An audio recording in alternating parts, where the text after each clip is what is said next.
Welcome, listener. You've stumbled upon the Unexpected Podcast. Whether you're meant to be here or not, you might want to prepare yourself for a world of stories you won't hear anywhere else. They are, after all, quite unexpected. Fishing! It is one of mankind's oldest methods of sustaining itself. Unfortunately, it is also turned into a sick and shameful way of expressing tall tales. Many fishermen and fisherwomen have told exaggerated stories and bold-faced lies in the efforts of trying to impress their friends, families, and lovers. But what is so relaxing about trying to catch something unknown? For the creature you may pull out from the depths of oblivion is perhaps the one trying to hook you. I bring to you now the diabolically demented tale of Be Careful What You Fish For.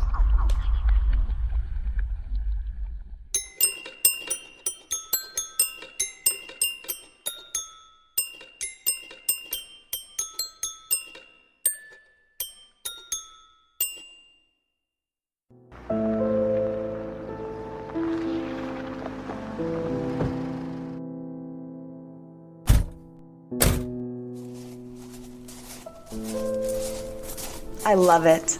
Isn't it beautiful, Leon? Yeah, it sure is, Rhonda. There's just nothing like being out on the lake. So many beautiful trees, the fresh air, the glistening water, birds singing, children laughing as they play.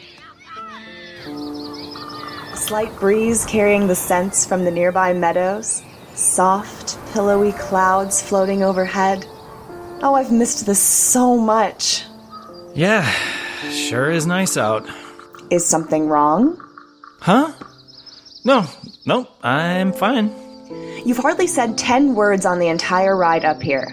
Come on, I know when something is bothering you. You're not exactly subtle about it. I just feel weird being here, that's all. At the cabin? Yeah, Rhonda, I mean, this is your dad's old place.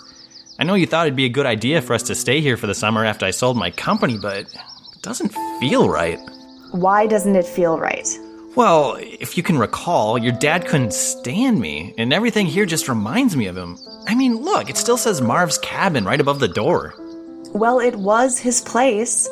And Leon, come on. It's not that he couldn't stand you, it's that he just didn't know you like I know you. Behind your soft exterior, you can sometimes be tough.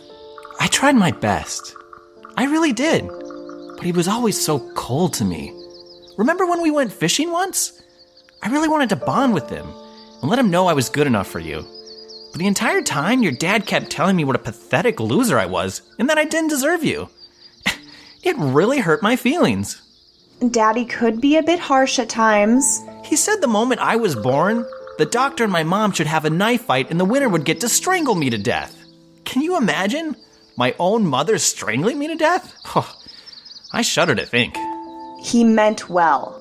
When I went to ask him for your hand in marriage, he chased me out of the cabin with a flaming pitchfork. I still have a scar on my leg, and I still don't know how he set that thing on fire so quickly. I get it. He was being protective of his little princess.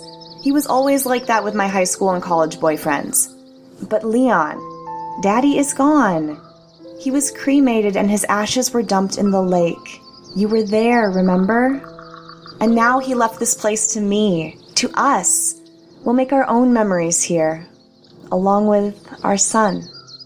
Yeah, I guess so. I can't believe next month we're going to be parents. If I'm being honest with myself, I'm almost as scared of being a father as I was of yours. Oh, stop, Leon. Eventually you have to let all of that go and grow up a bit. You're going to need to, for our family. You can start by carrying all that stuff inside, if you can handle it.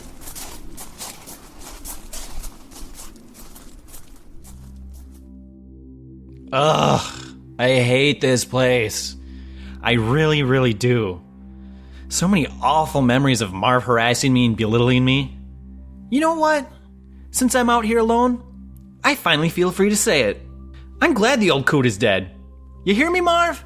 This world is a better place without you.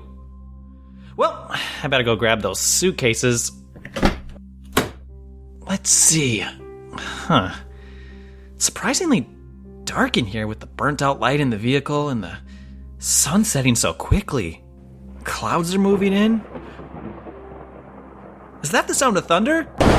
Yikes! It's gonna be a stormy night. Some might even describe it as spooky. Well, I'll take one of these cases back here first. I just need to stretch a little further to grab it. I almost got it. Oh, what are you doing there, Sonny? Oh, sorry. Didn't mean to startle you.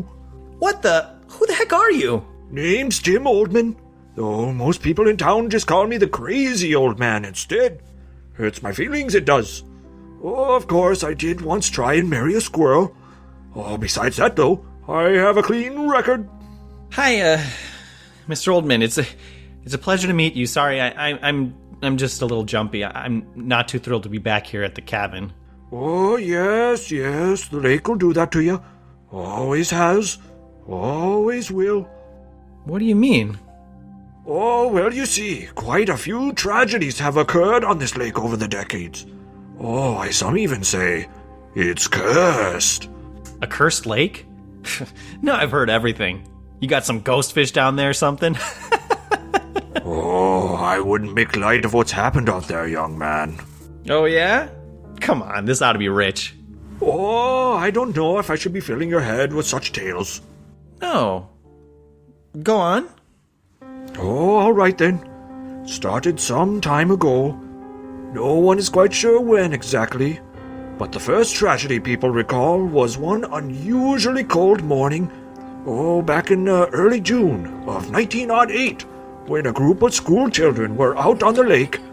I was one of them, if you can believe I was young once. It was the last day of school before summer break, you see. So young, so innocent. Having the time of our lives we was. And aside from the cold, it was a beautiful day to boot. Everything was going fine until, well, out of nowhere, our boat suddenly crashed into another boat, carrying another group of school children. 47 souls were tragically lost that day. Oh, somehow I was able to swim to shore. Watched every single one of my classmates drown, one by one by one. I was helpless to save them. I was still only knee-high on a grasshopper, you see. I'm so sorry. Oh, and then in 1972, the mayor's son drowned while going for a little dip in that there lake. It was his birthday, too. Oh, such a tragic thing. Such a nice young man.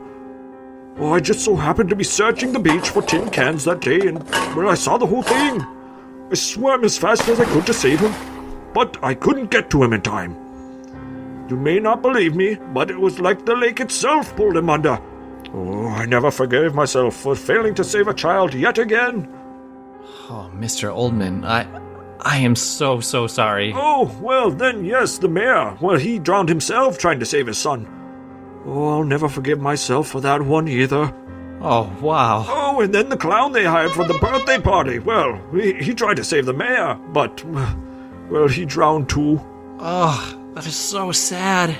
Yes, I felt a little bad about that one. Oh, but then a dog jumped in after, and he tried to save all of them. Luckily, the dog was okay. Oh, well, that's good. Oh, until the dog died the following year of leprosy. Holy moly! Oh, but I don't mean to talk your ear off. I'll let you start your vacation here hey, why, this is old Marv Thompson's cabin. Ain't that right? Yeah, he was my father-in-law. Oh, boy, how about that? Well, that right there is a whole other story. Real shame what happened to him. Wait, you know about that? Can you tell me? Rhonda will never talk about it. Oh, son, I remember it like it was yesterday. Mr. Thompson was out there on that cursed lake late one night, trying to catch old Admiral Earl. Admiral Earl? Local legend. A fish they say is 15 feet long, if you can even call him a fish. Some say he's hundreds of years old, coming from the sea and swimming up Dongaroot Creek, and that he may even have started the lake's curse. Oh, he pops up every now and then. School children around here sing songs about him. Oh, the old folks around here always know someone who swears they saw him. Nobody can ever catch him, though. No photos either. Oh, but Marv sure did try. For decades, in fact. Ended up being the last thing he ever did. So what happened exactly? Oh, I remember it just like it was yesterday. Oh, was an unusually foggy night. Leon, it's going to rain. You coming in or what? Yeah, coming, Rhonda. Who the heck were you talking to? Oh, just a local. His name's Tim Oldman. Here, let me introduce you to him. Oh my gosh, he's not even here. He just disappeared into thin air. No, he didn't. He's right behind you on his bike. Sleep well, you two. Oh, this is so perfect. Just you, me, a blanket, and a couch to cuddle up on with nothing but the sound of the lake and some birds.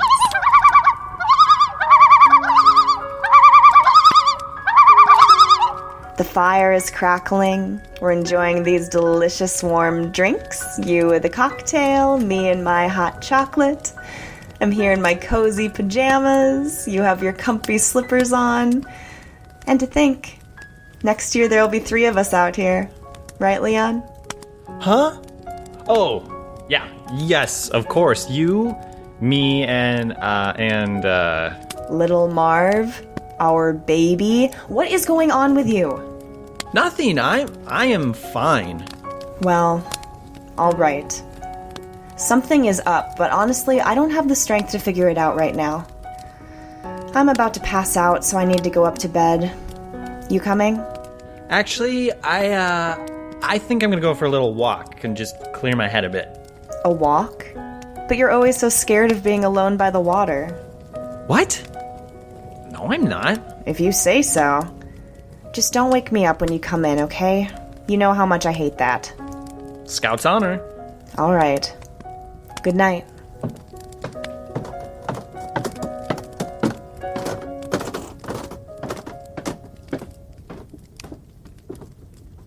Now that Rhonda's going to bed, I'm going to do what I should have done a long time ago to prove I'm a real man. I'm going to catch Admiral Earl. Then she'll have to respect me. I better go check out her dad's study. He must have something in there I can use.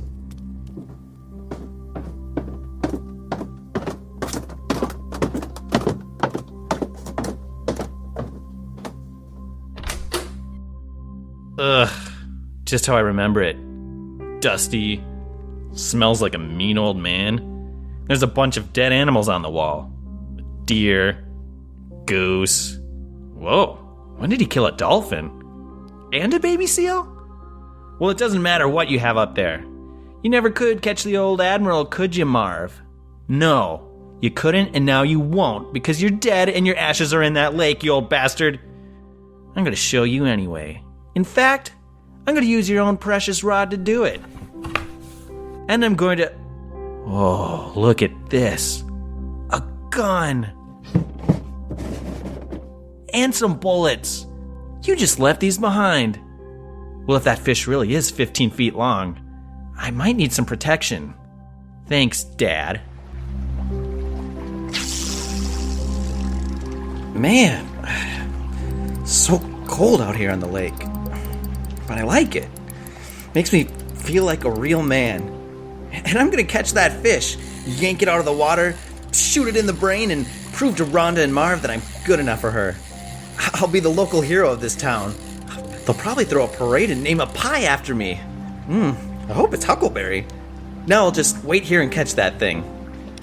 Wait, I think I got something already. Oh man, it's big. This has got to be it.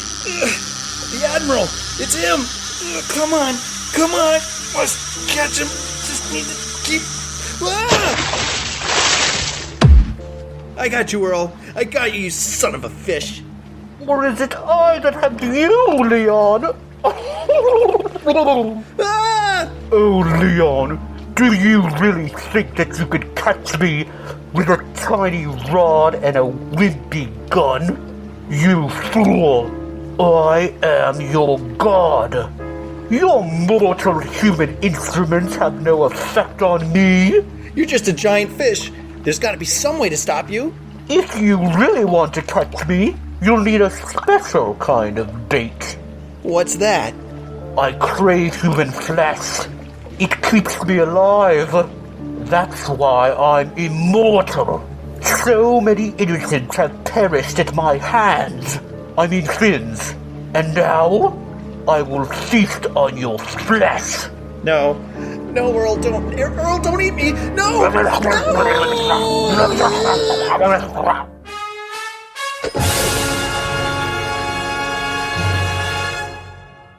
The Unexpected Storytelling Podcast will return after a short word from our sponsors.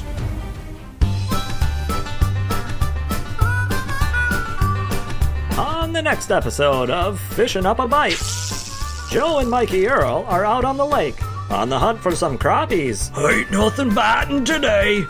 How about you, Mikey Earl? No, me neither. Then we head to Cousin Curtis's cabin to learn about his new fish fry recipe. Cooking up some fish, gonna put it in my tummy. Mama Curtis says her baby fish fry is so yummy. Hey, what are you doing in my house? Get on out of here. Go on, get. And finally, we meet up with world-renowned fisherman Harmon E. Fishygot to talk about his Hall of Fame career. I once killed a fish with my bare hands. Made a widow out of his old lady. After all these years, I can finally own up to it. And now, I can leave this world. I'm coming, Doris. That's all on the next episode of Fishing Up a Bite.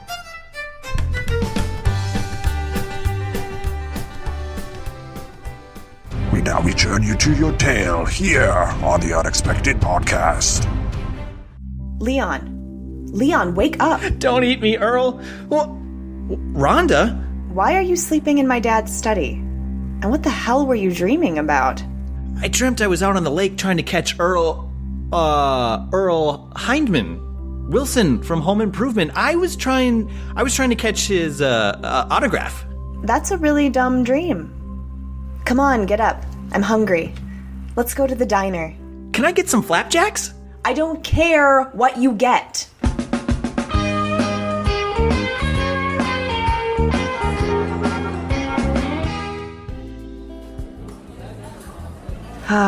Just as I remember it. The smell of coffee and breakfast frying on the skillets, the old wallpaper and bric-a-brac on the walls, waiters and waitresses all happy to greet you, the fish tank they never seem to clean. Oh, I love this place. Daddy took us here all the time during the summers. Wow, what a great guy. I'm going to pretend you mean that sincerely. Now come on, let's sit in the usual spot.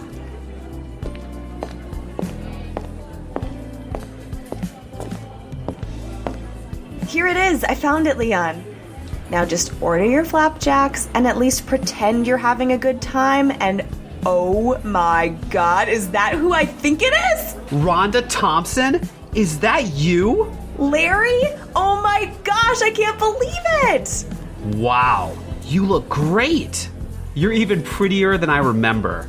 Oh, stop, I am not. And hey, who is this? You're Rod, right? That kid from our grade who got shingles real bad? No, Larry, no, this is my husband, Leon. Oh, right, I remember hearing about you. Sorry, you just look a little different than I expected. I do? How so? Nah, not sure. Maybe less facial hair, a little shorter or something. You're kind of pale, balding too, with a little weight around the middle. Anyway, Rhonda, I can't believe you came to town and you didn't tell me. I can't believe you're the sheriff of this little town now. Especially after all the naughty things we got up to back in the old days. It just seems like everyone adores you. Oh, shucks. Yes, you're right. I'm just so glad to have run into you. Hey, you know what? If you're not busy later, you should come see my cabin. I built it myself. We'll have a few brews and maybe hit the lake in my new speedboat. Oh, we'd love that. Huh? Aces. Here, let me just write down my number for you. Oh, don't worry, I still have it. I didn't delete it from my phone. Yeah? Ah, heck. I won't lie. I still remember what yours is. Oh, shoot. Rhonda, remember we have that thing tomorrow? No, what thing? That, thing we were going to do. The all-day thing. What are you talking about? There's no thing. Well, if there ain't no thing, then I expect to see you two on my boat. It's gonna be real fun. I gotta go finish my Salisbury steak, but I'll see you two later. We can't wait. What a great guy. Ooh, a new boat. How interesting. Maybe he'll show us his dinghy, too. Oh, stop. Larry's just an old friend. One that you had sexual relations with for 5 years. Why is it always like this with you? He's just a friend who I happened to sleep with a few times. And yes, I innocently called you his name once or twice on accident, but you and I are married. Remember? I just want some flappies and not think about him anymore. Fine. Then order your flappies. Here comes the waiter right now. I don't remember this waiter. He looks drunk. Leon, it's you. I've been looking all over for you. Crazy old man. I mean, Tim, what the heck are you doing here? I know what you aim to do. I came to warn you. About what? Listen closely. Very closely. You're doomed if you don't. What the hell is going on here? You must be careful. What you fish for. Oh my god! I think he's dead. You're right. He is. What did he say to you? Be careful what you fish for.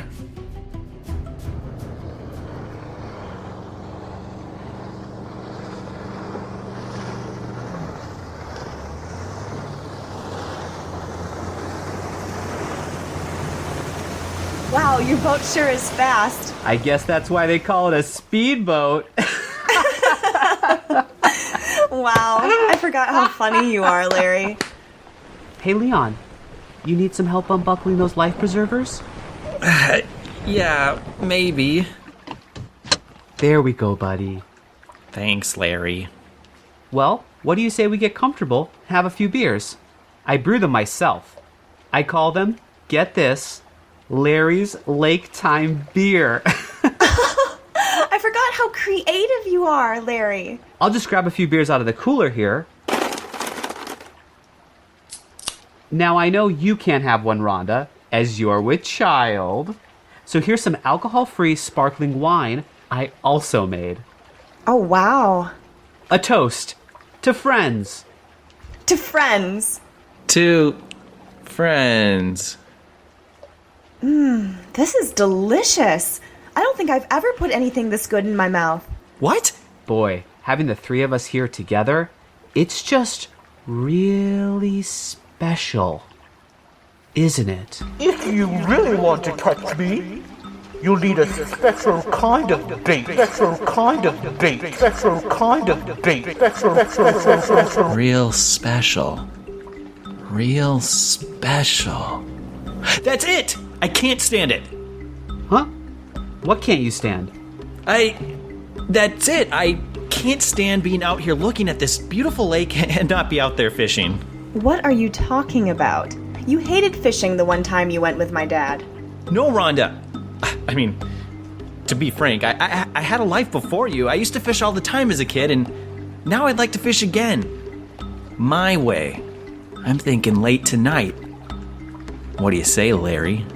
Leon, you're finally speaking my language. You and me out on the lake tonight, just the guys. It sure will be special.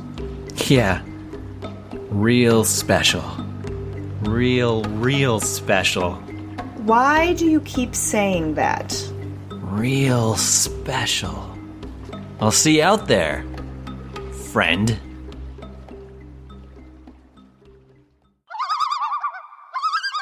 You know, Leon, I'm surprised you wanted to come out here and do some midnight fishing. I actually thought you didn't like me. Oh, Larry. Any friend of Rhonda's is a friend of mine. Well, great. I hope you two come out here every single summer from now on. Maybe even on weekends. We'd absolutely love that. We're all going to be such good friends. In the meantime, I'm thinking before too long, we should actually catch something out here. Oh, I'm planning on it. Oh, yeah? Yeah, I'm gonna catch something real big. You mean like salmon? Or rainbow trout? Perhaps a fat walleye? Or a muskie? No, something bigger. Something that no one in this town could catch. Not even you. What are you talking about, Leon? Admiral Earl. You ever heard of him? Because I'm gonna be the one to catch him. Admiral Earl? That's just a kid's tale, Leon. Don't tell me you actually believe that nonsense. I know he's real. I've seen him, Larry. What? When? Last night. In my dream. Okay, you're talking crazy now, Leon. And besides, even if he was real, you sure as heck wouldn't be the one to catch him. Oh yeah? Why's that? Well, you're just not enough of a man. I think Rhonda made that perfectly clear today. I beg to differ. And that's because I brought something that'll catch him. I call it a gun. Leon?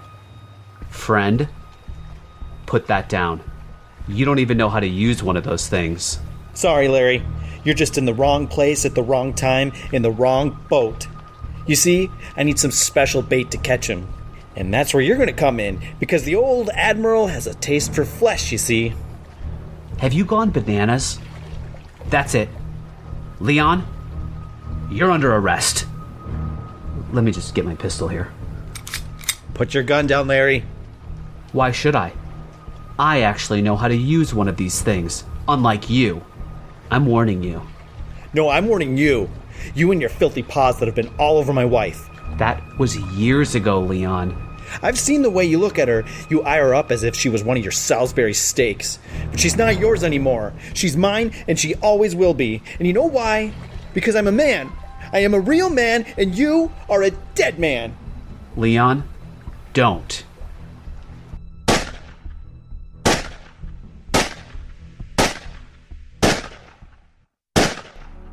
Where are those guys? I'm starting to get a little worried. Out there all alone on the lake. So misty and cold. On such a quiet night where you can hear the crickets and loons as if they were right beside you. And it's dark, too. Dark as ink. Or a black hole, maybe. Well, I guess I'll make a sandwich to make these pregnancy cravings go away. Did we forget to buy mustard?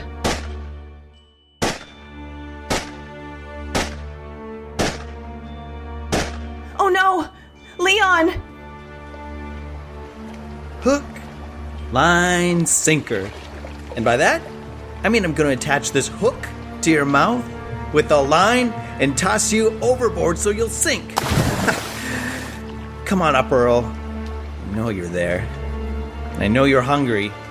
Come on, don't make me wait, you son of a gun. Huh! I knew it! Earl wants a snack!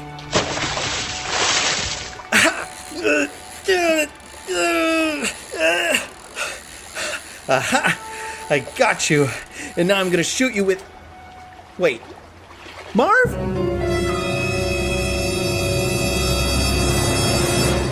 That's right. It's me, Marv, your father-in-law. You didn't really believe in a 15-foot fish that's hundreds of years old, did you? You really must be as stupid as Rhonda says. This can't be happening. You worthless pile of worms. You aren't good enough for my daughter, you never were. You're no man. I bet Rhonda's child is some other man's baby. Take that back. Make me, wuss. I will make you with some hot lead.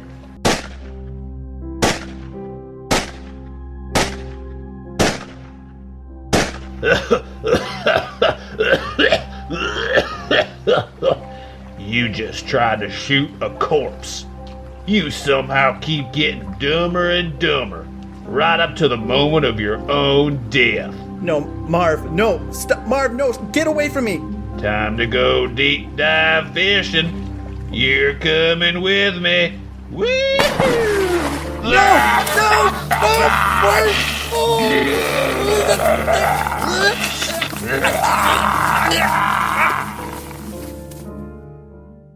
Leon! Larry! Are you guys okay? Hello? I don't think they can hear me. Because they must be dead. Looks like Daddy is still looking out after his little princess after all. I finally got rid of Larry 10 years after he broke my heart and cheated on me with my cousin. Daddy really didn't like him. And then there's Leon. Oh, poor, sweet, stupid Leon. Father of my child, did you really think we were going to spend the rest of our lives with you? I didn't care that you weren't a real man. It was almost charming in a way, but still pathetic. I just cared about your money, which is exactly why I got you to sell your Fortune 500 company. You're of no use to me anymore. All you are now is fish food. Thanks, Daddy.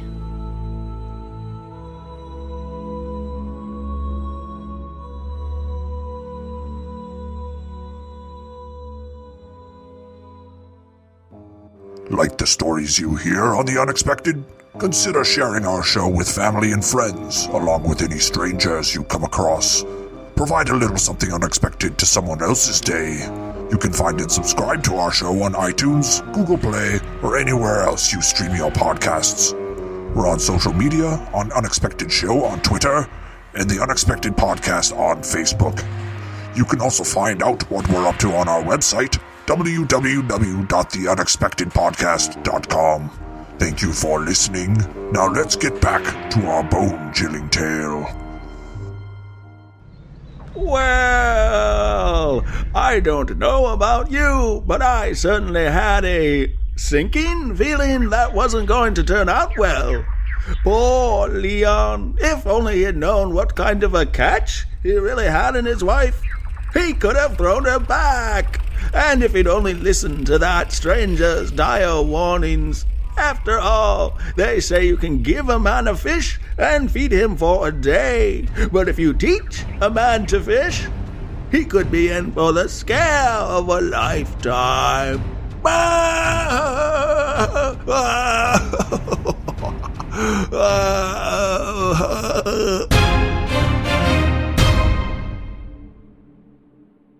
The Unexpected Storytelling Podcast is written, produced, and directed by Andrew Soucek and Erik Bergstrom. Each story is somehow a work of fiction, and with the exception of public figures like Tony Danza, any resemblance to persons living or dead is coincidental and unexpected.